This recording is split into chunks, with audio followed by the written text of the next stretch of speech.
हे friends, मैं देवेंद्र प्रताप आज आप लोग के लिए एक कक्षा 10 का सोशल साइंस का क्वेश्चन पेपर लेकर आ चुका हूं, जिसको सॉल्व करने के लिए आपको 3 घंटे 15 मिनट का पूरा टाइम दिया होगा और इसका पूर्णांक 70 नंबर का है। इसमें कुछ निर्देशांक दिए हैं, जैसे कि सभी प्रश्न करने अनिवार्य हैं और तथा 15 मिनट पर विद्यार्थी को क्वेश्चन पेपर पढ़ने के लिए निर्धारित हैं। इसमें यह खंड आ व बा में विभाजित है, जिसमें आ में 20 ऑब्जेक्टिव हैं, जिनको ओमार शीट पर गोला काला करना है। एक बात आपको ध्यान रखनी है कि ओमार शीट पर आपको गोला काला करते समय डॉट पेन का ही यूज़ करना है, व्हाइटनर वगैरह का यूज़ नहीं करना है, क्योंकि ओमार शीट कंप्यूटर से चेक होती है। इसमें खंड बा में 50 अंक का है, जिसमें मानचित्र वगैरह तथा कॉपी में आपको क्वेश्चन करने हैं। ये अगर अगर आप दृष्टिबाधित हैं, यानी आपकी आंखें कमज़ोर हैं, तो आपको मानचित्र वाला पोर्शन छोड़ देना है। इसके लिए आपको कुछ क्वेश्चन दिए हैं, जिनका आपको उत्तर पुस्तिका में आंसर लिखना है। अब आगे बढ़ते हैं, हम खंड आ को सॉल्व करते हैं, जिसमें पहला क्वेश्चन है राष्ट्रवाद का उदय सर्वप्रथम किस देश में हुआ? Option A Germany, option B France, option C Italy, option D Britain. तो राष्ट्रवाद का सर्वप्रथम उदय फ्रांस में हुआ था। आपको याद होना चाहिए 1789 की क्रांति। अगला बढ़ते हैं, ड्यूक मैटरनिक ने सामाजिक व्यवस्था का सबसे खतरनाक दुश्मन किसको माना था? तो चांसलर ड्यूक मैटरनी ने कहा था जिसपे मैथिनी हमारी सामाजिक व्यवस्था का सबसे खतरनाक दुश्मन है। तो इसका ऑप्शन सी सही हो जाएगा। अगला है, सूती कपड़ा मिल की रूपरेखा किसने रखी? तो ऑप्शन है John Wright, option B Richard Arkwright, option C Andrew Carnegie और ऑप्शन डी जेम्स वाट। तो इसका ऑप्शन बी सही हो जाएगा, रिचर्ड आर्कराइट। नेक्स्ट क्वेश्चन देखते हैं, 1928 से 1934 के बीच भारत में गेहूं की कीमतें 50% तक गिर गईं। इसका क्या कारण था? अंतर्राष्ट्रीय बाजार में कीमतों का गिरना, कीमतों का बढ़ना, कीमतों का स्थिर रहना, उपयुक्त में से कोई नहीं। तो देखिए, कीमतें बढ़ेंगी तो कीमतें बढ़नी चाहिए, स्थिर रहेंगी तो उतने में रहना चाहिए। अगर कीमतें गिरेंगी तभी तो अंतर्राष्ट्रीय 50% कमी होगी। तो इसका ऑप्शन ए सही हो जाएगा, कीमतों का गिरना, ऑप्शन ए। आगे बढ़ते हैं, अगला क्वेश्चन है, 1448 ईस्वी में गुटेनबर्ग ने कौन सी पहली पुस्तक छापी? तो जेन आयर और ऑप्शन बी रोमाना हार्टकैटिडिड और चौथा है बाइबिल। तो गुटेनबर्ग ने बाइबिल छापी थी। अगला है, बेल्जियम में सामुदायिक सरकार का चुनाव कौन करता है? बेल्जियम में सामुदायिक सरकार, देखिए सामुदायिक सरकार किसी एक विशेष समूह को लेकर होती है, तो इसलिए इसका चुनाव वो किसी विशेष समूह को ही लेकर करेंगे। जैसे कि किसी विशेष भाषा को बोलने वाले ही उनका समुदाय होगा तो वही करेंगे, तो इसलिए ऑप्शन ए इसका सही हो जाएगा, एक ही भाषा वाले लोग। आगे बढ़ते हैं, निम्नलिखित में से कौन सा लक्षण संघीय सरकार से संबंधित नहीं है?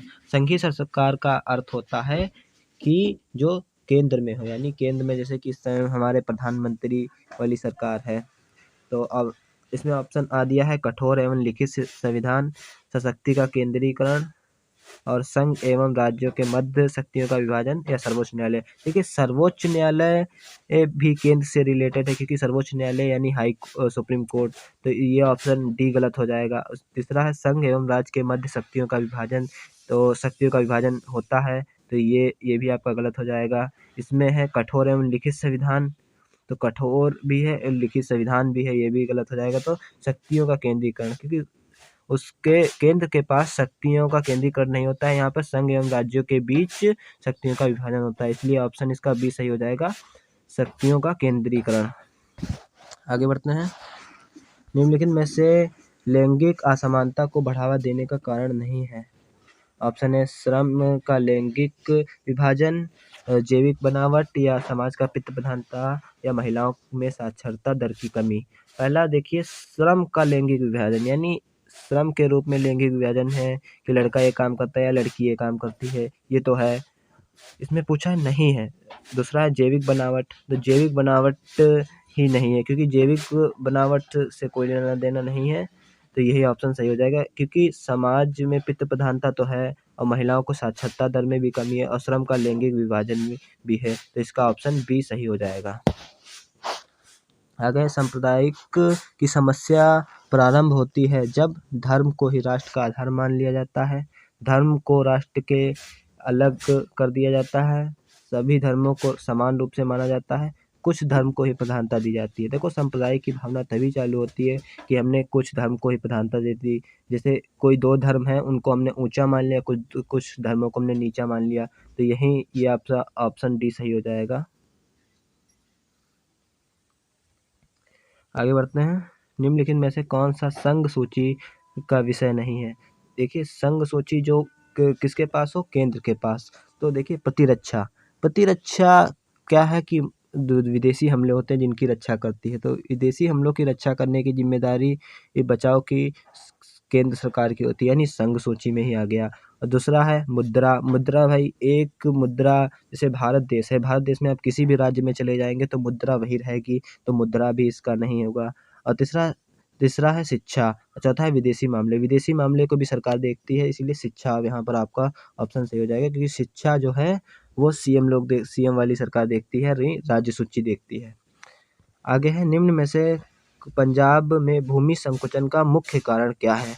मुख्य कारण पूछा है कि देखिए पंजाब में गहन खेती भी होती है, हाँ, और अधिक सिंचाई और वनोन्मूलन और अति पशुचारण सारी चीज़ें होती हैं, लेकिन आपको देखना है सबसे ज़्यादा क्या होता है। गहन खेती सभी जगह होती है, वनोन्मूलन भी होता है, अति पशुचारण भी सब कहीं होता है, लेकिन अधिक सिंचाई के कारण जो वहाँ की मृदा होती है वो हट जाती है, तो इसका और जो उपजाऊ भूमि है वह चली जाती है पानी के बहाव के कारण, इसीलिए जो बची कुची मृदा होती है वह अधिक उपजाऊ नहीं होती है, इसलिए इसका अधिक सिंचाई ऑप्शन सही हो जाएगा। आगे देखें निम्नलिखित को सुमेलित करते हुए सही विकल्प का चयन कीजिए। इसमें आपको सही मिलान दिए गए हैं, जैसे भाखड़ा नागल आपको बांध कहाँ है, तो भाखड़ा नागल आपको सतलुज नदी पर आ जाता है। दूसरा हीराकुंड बांध महानदी पर है। और दूसरा सरदार सरोवर बांध कहाँ पर है, नर्मदा नदी पर। और टिहरी जो सबसे ऊंचा बांध है वो कहाँ पर है, भागीरथी नदी पर। तो आपको इसको मैच कर लेना है, भाखड़ा नागल बांध यानी पहले का तीसरा होना चाहिए, दूसरा हीराकुंड का महानदी और यानी दूसरे का चौथा, तो यहाँ पर ऑप्शन सी मैच कर रहा है, तो इसका ऑप्शन सी आंसर हो जाएगा। यहाँ पर नेक्स्ट क्वेश्चन देखते हैं, निम्नलिखित में से प्राथमिक क्षेत्र का क्रियाकलाप नहीं है। देखिए जरा पे यहाँ से क्वेश्चन गलत हो गया है, यहाँ पर नहीं जो है वो नहीं होगा, इसे हटा दीजिए। यहाँ पर ये क्वेश्चन होगा निम्नलिखित में से प्राथमिक क्षेत्र का क्रियाकलाप है, तो ऑप्शन का मछली पकड़ना। प्राथमिक क्षेत्रक देखिए वो क्षेत्रक होते हैं जिनका उत्पाद स्वयं से होता है, जैसे खेती करना, दूध निकालना, मछली पकड़ना, मुर्गा पालन और गन्ना उगाना, ये सब प्राथमिक क्षेत्रक आते हैं। द्वितीय क्षेत्रक वो होते हैं जिनका उपयोग प्राथमिक क्षेत्र पर निर्भर होता है, जैसे कुछ चीज़ों को पहले बन चुकी हैं उनको पुनः निर्माण करना। और तृतीय क्षेत्रक में वो आते हैं जो सेवा प्रदान करते हैं, जैसे बैंक हो गया, शिक्षा हो गया, ये सेवा के क्षेत्रक में आते हैं। तो इसमें आप देखेंगे मछली पकड़ना ये भी सही है, कृषि ये भी सही है और डेयरी ये भी सही। गुड़ उत्पादन देखिए आप गन्ने से गुड़ बनाई जाती है, इसीलिए द्वितीय क्षेत्रक में आता है, तो इसका ऑप्शन सी सही हो जाएगा, का, खा एवं गा। अगला है सार्वजनिक एवं निजी क्षेत्रक को किस आधार पर वर्गीकृत किया जाता है? सार्वजनिक क्षेत्रक एवं निजी क्षेत्रक वो होते हैं जिन पर हम अपना अधिकार जमा लेते हैं, जैसे कि मेरा वह खेत है, तो मेरा खेत है तो इसलिए हमने उस पर क्या बना लिया, स्वामित्व बना लिया, यानी अधिकार लगा लिया, तो इसीलिए यह उद्यम का स्वामित्व ऑप्शन करेक्ट हो जाएगा। नेक्स्ट क्वेश्चन देखेंगे, भू क्षरण से क्या तात्पर्य है? भूमि का अनुपजाऊ होना, भूमि का दलदली होना, भूमि का उपजाऊ होना या भूमि का योजनाबद्ध होना। भू क्षरण यानी भूमि का अनुपजाऊ होना, यानी भूमि के उपजाऊ में कमी आना, इसीलिए उसको कहते हैं भू क्षरण, यानी ऑप्शन ए सही हो जाएगा, भू क्षरण यानी भूमि का अनुपजाऊ होना। नेक्स्ट क्वेश्चन देखेंगे, मगरमच्छ, गेंडा, काला हिरन किस जाति में नहीं आते हैं? ऑप्शन ए सामान्य जाति, ऑप्शन बी संकटग्रस्त जाति, ऑप्शन सी आ एवं बा और ऑप्शन डी उपयुक्त सभी। तो मगरमच्छ, गेंडा, काला हिरण किस जाति से नहीं आते हैं? तो सामान्य जाति से नहीं आते, क्योंकि गेंडा देखिए आप सामान्य तौर पे कुत्ते के जैसे घूमता हुआ नजर आता है, इसीलिए। और काला हिरण भी आपको नहीं देखने को मिलेगा, मगरमच्छ भी जल्दी आपको नहीं देखने के लिए मिलेगा, इसीलिए संकटग्रस्त जाति हैं। लेकिन इसमें पूछा क्या है कि ये किस जाति में नहीं आते हैं, तो यानी सामान्य जाति में नहीं आते हैं। आगे बढ़ेंगे। निम्नलिखित में से कौन सा व्यापार अवरोधक का लक्षण नहीं है, यानी व्यापार रोकने का लक्षण नहीं है। देखिए, सरकार विदेशी व्यापार को नियमित करने के लिए व्यापार अवरोधक का प्रयोग करती है। जैसे सरकार है विदेशी व्यापार पर अंकुश लगा देती है जिससे विदेशी व्यापार कम हो जाए, तो ये तो सही होगा।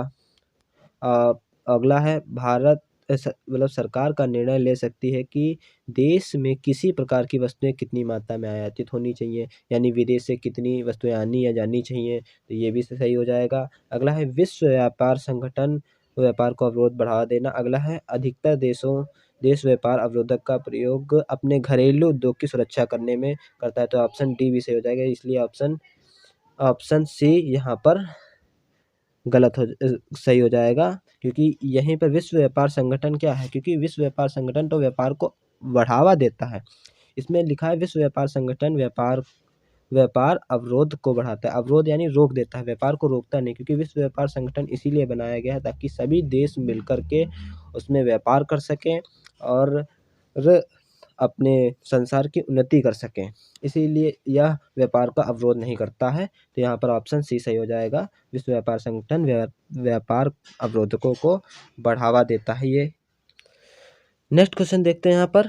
भूमिहीन ग्रामीण मजदूरों के लिए सबसे अधिक उपयुक्त विकास का लक्षण कौन सा है, तो यानी उपजाऊ का ज़्यादा सामर्थ्य मूल देना, उनके बच्चों को विदेश में बसाया जाना, अधिक मजदूरी देना, उपयुक्त में से कोई नहीं। तो यहाँ पर ऑप्शन ए सही हो जाएगा, उपजाऊ का ज़्यादा सामर्थ्य मूल देना, क्योंकि अगर ज़्यादा सामर्थ्य मूल मिलेगा जिससे उनको यानी ज़्यादा रुपए मिलेंगे, तो यही चाहते हैं किसान। विदेश में जल्दी कोई पढ़ाना नहीं चाहता, दूर भेजना, अधिक मजदूरी ये देना, अगर वो अधिक मजदूरी देंगे तो उनकी उपजाऊ में कमी आ जाएगी, इसलिए ऑप्शन यहाँ पर ए सही हो जाएगा, उपजाऊ का ज़्यादा सामर्थ्य मूल देना। अगला है निम्नलिखित में से कौन सा परंपरागत ऊर्जा का स्रोत नहीं है, तो यानी परंपरागत जिसका हम पुराने टाइम से प्रयोग करते आ रहे हैं, जैसे कोयला का हम बहुत सालों से प्रयोग करते आ रहे हैं। इसके भाप के इंजन भी चलते थे जो कोयला से चलते थे, कई खाने चलती हैं कोयला से उद्योग चलते हैं। इसे और भूतापीय ऊर्जा, यहाँ पर भूतापीय ऊर्जा सही हो जाएगा ऑप्शन, क्योंकि यही ऊर्जा का परंपरागत स्रोत नहीं है। नेक्स्ट क्वेश्चन देखेंगे।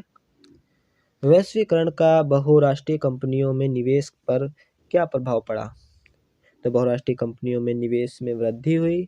बहुराष्ट्रीय कंपनियों द्वारा भारत के विदेशी व्यापार के अधिकांश भाग पर नियंत्रण हुआ। बहुराष्ट्रीय कंपनियों के आगमन में लोगों को अधिक आर्थिक स्थिति सुदृढ़ हुई। उपयुक्त सभी, तो यहाँ पर देखिए सभी चीज़ें वैश्विक का बहुराष्ट्रीय कंपनियों के निवेश पर प्रभाव डालती हैं, तो इसीलिए यहाँ पर उपयुक्त सभी ऑप्शन सही हो जाएगा।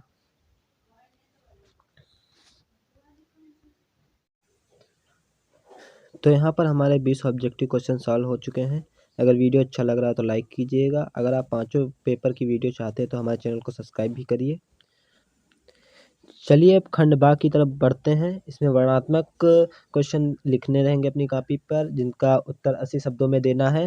इसमें पहला क्वेश्चन है, प्रथम विश्व युद्ध के पश्चात होने वाली महामंदी के 2 कारण लिखने हैं। तो इस क्वेश्चन को आपको याद करके जाना है तथा बुक पढ़ के जानी है, जिससे आप 2 कारण लिख पाएँ। इसमें पहला कारण था जैसे कि युद्ध के सामानों को बहुत भारी संख्या में निर्माण हो गया था, जिससे और चीज़ों का उपयोग कम हो गया था, लेकिन जब विश्व युद्ध समाप्त हो गया तो वो चीज़ें बच गईं, ये एक कारण रहा। और दूसरा, अमेरिका में खाद्य चीज़ों का बहुत अधिक संख्या में उपजा हो गया था। इसी प्रकार अथवा में करके ये दूसरा क्वेश्चन है। अगर आपको पहला क्वेश्चन नहीं आता है तो आप दूसरा क्वेश्चन कर देंगे, इन दोनों में से एक ही करना है।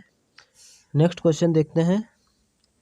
सत्ता की साझेदारी लोकतंत्र की आत्मा है, इस कथन का कारण सहित पुष्टि कीजिए। तो इसको आपको याद करके जाना है। सत्ता की साझेदारी लोकतंत्र की आत्मा है। जब सत्ता में साझेदारी होगी तभी एक दूसरे पर लोग अंकुश नहीं लगा पाएंगे, बराबरी रूप से चल पाएंगे तथा देश की उन्नति हो पाएगी। इस तरह करके आपको पूरा कारण स्पष्ट करके वहाँ पर एक पन्ने में कर देना है। अगला इसका अथवा में है, वर्तमान परिप्रेक्ष्य में जातियों में राजनीति एवं राजनीति में जाति की कथन की व्याख्या करिए। ये भी क्वेश्चन इसी प्रकार आपको एक पन्ने में करना है। तीसरा क्वेश्चन है आर्थिक विकास के लिए ऊर्जा एक आधारभूत आवश्यक है। इसके कोई दो कारण लिखिए। अथवा में परिवहन एवं तथा संचरण के साधन किसी भी देश की जीवन रेखा क्यों मानी जाती है, दो कारण लिखिए। ये भी आपको एक एक पन्ने में करना है तथा इनके कारण भी लिखने हैं जो 4-4 नंबर के हैं। इनमें से किसी एक को ही आपको करना है। आगे बढ़ते हैं। चौथा क्वेश्चन है बहुराष्ट्रीय कंपनी अपने उत्पाद की उत्पादन लागत कम बनाए रखने के लिए किस प्रकार का प्रबंध करती हैं, किन्हीं दो का उल्लेख कीजिए। ये भी इसी तरह क्वेश्चन करना है आपको। ये सब क्वेश्चन याद करके जाना है तथा बुक पढ़ के जानी है, जिससे आप अच्छे से अच्छे क्वेश्चन वहाँ पर बनाकर लिख सकते हैं। अच्छे बाजार में किन्हीं दो लक्षणों का उल्लेख कीजिए। इस तरह से आपको ये 4 क्वेश्चन मिल जाते हैं, जिनमें से आपको 4 ही क्वेश्चन करने हैं। एक अथवा में करता है, ये सबसे बढ़िया बेनिफिट मिल जाता है। अगर आपको जैसे कि ये वाला क्वेश्चन नहीं आता है तो आप ये वाला कर सकते हैं, ये वाला नहीं आता है तो ये वाला कर सकते हैं। नेक्स्ट क्वेश्चन देखते हैं वर्णनात्मक 2 का। इसमें प्रत्येक प्रश्न का आपको 150 शब्द में उत्तर देना है। पहला 5वां क्वेश्चन है महात्मा गांधी ने असहयोग आंदोलन क्यों चलाया, किन्हीं दो कारणों को लिखिए। इसे उन्होंने स्थगित क्यों कर दिया। तो ये आपको असहयोग आंदोलन महात्मा गांधी का पूरा पता होना चाहिए, उसकी व्याख्या करनी है, क्योंकि ये 150 शब्द में करना है तो कम से कम आपको 2 पेज तक तो लिखना ही पड़ेगा, 2 पेज से अधिक। जिसमें हेडिंग वाइज हेडिंग आपको तीनों चीज़ें लिखनी है जो 6 नंबर के आते हैं। इसमें अथवा करके इसमें भी ऑप्शन आता है। सत्याग्रह का क्या अर्थ है, महात्मा गांधी द्वारा चलाए जाने वाले किन्हीं दो सत्याग्रह का उल्लेख कीजिए। सत्याग्रह का अर्थ ये होता है सत्य की राह का आग्रह, यानी सत्य को मानना, इसी उनकी राह पर चलना। अगर वो गांधी जी कहते थे अगर आप सच्चाई की तरफ हैं तो आपको कोई भी शक्ति हरा नहीं सकती। इस तरीके से आपको जो प्रश्न आता हो वो प्रश्न कर देना है। जैसे अगर आपको पहला आता है तो ये कर दीजिएगा, वरना अथवा में ये वाला भी कर सकते हैं। आगे बढ़ते हैं। लोकतंत्र के राजनीतिक दलों की आवश्यकता क्यों पड़ती है, किन्हीं 4 कार्यों का उल्लेख कीजिए। ये भी आपका 6 नंबर का हो जाता है। लोकतंत्र उत्तरदायी, पारदर्शी एवं वैध शासन की व्यवस्था देता है, इस कथन की व्याख्या कीजिए। इन दोनों में से भी आपको किसी एक को करना है। अगला आ जाता है मृदा अपरदन का क्या अर्थ है। मृदा अपरदन का भूमि पर पड़ने वाले 2 प्रभाव का वर्णन कीजिए। ये भी आपको करना है। मृदा अपरदन यानी मृदा का कटाव कैसे होता है। मृदा जैसे बारिश होती है तो मृदा का अपरदन हो जाता है, मृदा एक जगह से दूसरी जगह पर चली जाती है, जिससे भूमि की उपजाऊ में कमी आ जाती है और भूमि में उपजाऊ फसल नहीं हो पाती है। इस तरीके से आपको 2 प्रभाव भी लिखने हैं। अगला इसका अथवा में देखते हैं। भारत में पाई जाने वाले मोटे अनाजों का उल्लेख कीजिए। इसमें पैदावारी बढ़ाने के लिए क्या उपजाऊ किए जा सकते हैं, किन्हीं 2 का उल्लेख कीजिए। ये आपके 6 क्वेश्चन 6 नंबर के क्वेश्चन हो जाते हैं। नेक्स्ट क्वेश्चन यहाँ पर है 8वां। असंगठित क्षेत्रक में श्रमिक सामाजिक भेदभाव के शिकार हैं, इनके 3 कारण लिखिए।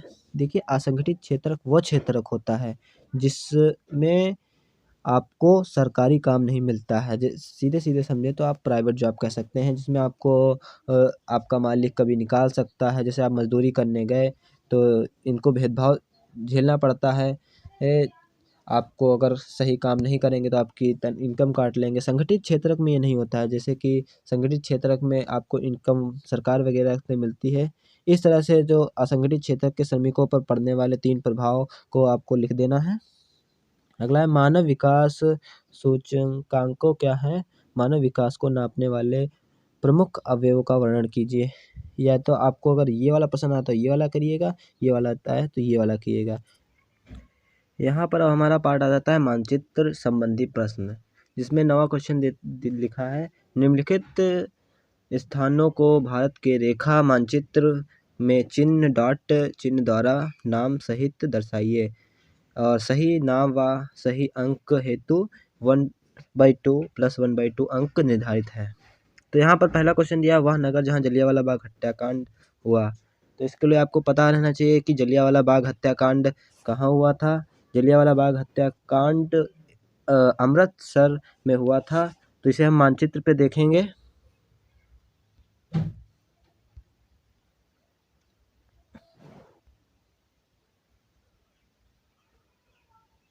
हत्याकांड अमृतसर में हुआ था, जो कि अमृतसर भारत के उत्तर में पड़ता है। ये कश्मीर आ जाता है और ये हमारा राजस्थान आ जाता है, ये उत्तर प्रदेश आ जाता है। तो ये आपका इतनी दूर में दिख रहा होगा, ये जो है ये अमृतसर है बीच बीच में। तो यहीं पर पंजाब में अमृतसर पड़ता है, तो यहाँ पे एक बिंदु लगाएंगे। यहीं इसी के आसपास अमृतसर पड़ता है। इस तरीके से हम वहाँ पर जलियांवाला बाग हत्याकांड अमृतसर लिख देंगे। नेक्स्ट क्वेश्चन, वह स्थान जहाँ गांधी जी ने सर्वप्रथम नमक कानून तोड़ा। तो गांधी जी ने नमक कानून साबरमती आश्रम से चल करके दांडी नामक यात्रा करी तथा दांडी जगह पर उन्होंने नमक बनाकर नमक कानून को तोड़ा था। इसको हम दांडी नामक स्थान मैप पर देखते हैं कि कहाँ है। देखेंगे कि दांडी नामक स्थान कहाँ है। तो दांडी नामक स्थान गुजरात में आ जाता था, जो कि गुजरात यहाँ पर है। और यहीं पर एक निचले हिस्से में, इससे भी थोड़ा नीचे, यहाँ पर एक दांडी नामक स्थान आ जाता है। तो यहीं पर हम टिक करके ऐसे लिख देंगे और यहीं पर लिख देंगे नमक कानून दांडी नामक स्थान पर यहाँ पर तोड़ा गया था, दांडी नामक स्थान। और दूसरा क्वेश्चन सॉल्व हो जाता है। अब नेक्स्ट क्वेश्चन की तरफ बढ़ते हैं। जहाँ नील की खेती करने वाले किसानों ने आंदोलन किया था, इसको मैप पर देखते हैं। यह पोर्शन आपका उत्तर प्रदेश आ जाता है, नीचे आपका यह पश्चिम बंगाल आ जाता है, ऊपर नेपाल आ जाता है, इसी के आसपास ये बिहार पड़ता है। और यहीं पर एक छोटा सा आ जाता है चंपारण नामक शहर। फोर्थ क्वेश्चन आ जाता है हमारा, वह स्थान जहाँ सूती मिल श्रमिकों ने सत्याग्रह आंदोलन किया। इसको हम मैप पर देखेंगे तो इसको इस टाइप से, ये गुजरात है, यहीं पर आपको यहीं पर अहमदाबाद आ जाता है, वहीं पर लिख देना अहमदाबाद इस टाइप से, और साइड में लिख देना। यहाँ पर क्वेश्चन 4 समाप्त होता है। नेक्स्ट देखते हैं। अगला क्वेश्चन है, वह स्थान जहाँ दिसंबर 1920 में भारतीय राष्ट्रीय कांग्रेस का अधिवेशन हुआ। तो देखिए 1920 में इसमें कन्फ्यूजन आता है। एक तो सितंबर में अधिवेशन हुआ था और 1 दिसंबर में भी अधिवेशन हुआ था। एक जो सितंबर वाला अधिवेशन था वह कलकत्ता में हुआ था, और 1 दिसंबर वाला जो नागपुर में हुआ था। इसको मैप पर देखते हैं। वाला नागपुर का अधिवेशन हुआ था जो वह नागपुर में हुआ था, जो महाराष्ट्र में पड़ता है। यहाँ पर इसके ऊपरी हिस्से में पड़ता है थोड़ा, यहीं पर हम लिख देंगे नागपुर अधिवेशन दिसंबर 1920। अब यहाँ पर हमारा 9 क्वेश्चन समाप्त होता है। आगे देखते हैं। इसमें लिखा है जैसे केवल दृष्टिबाधित परीक्षार्थियों के लिए मानचित्रकार के विकल्प के रूप में, यानी जिन बच्चों के आंखें खराब हैं, आंखें कमज़ोर हैं, वो ये क्वेश्चन जो नीचे दिए हैं इन क्वेश्चंस को करेगा। लेकिन आपको ये मैप वाला ही करना है। अगर आपकी आंखें कमज़ोर हैं तो आपको ये क्वेश्चंस वाला करना रहेगा। इसके लिए आपको वहाँ पर पहले से पत्र देना पड़ता है कि मेरी आंखें कमज़ोर हैं, तो बेहतर रहेगा कि आप ये मैप वाला ही करें। आगे बढ़ते हैं। यहाँ पर क्वेश्चन नंबर 10 है, निर्देशांक दिए गए मानचित्रों में निम्नलिखित को दर्शाइए। तो ये जो क्वेश्चन दिए हैं ऊपर सेम इसी की तरह आपको ये भी दर्शाना रहेगा। आगे जैसे कि इसमें दिया पश्चिम बंगाल का एक राष्ट्रीय उद्यान आयत के आकार में दिखाना रहेगा। तो सुंदरवन राष्ट्रीय उद्यान है एक, और नर्मदा नदी पर बना बांध, तो नर्मदा नदी पर सरदार सरोवर बांध है, और महानदी दिखानी है, और कोयले की खान दिखानी है। भारत के पूर्वी तट तिकोने से पतन, यानी ये जो पूरब में यानी राइट हैंड साइड में जो मैप में होते हैं वहाँ के पतन यानी बंदरगाह को वहाँ पर दर्शाना है। तो फ्रेंड्स यही 2024 का बोर्ड परीक्षा का एसएसटी का पेपर रहने वाला है। बस उसमें क्वेश्चंस बदले रहेंगे, बाकी पूरा यही पैटर्न सेम रहेगा। अगर आपको मेरी वीडियो अच्छी लगी हो तो लाइक करिएगा। अगर आप चाहते हैं कि मेरे 5 पेपर की वीडियो आप तक पहुंचे तो मेरे चैनल को सब्सक्राइब कर लीजिए।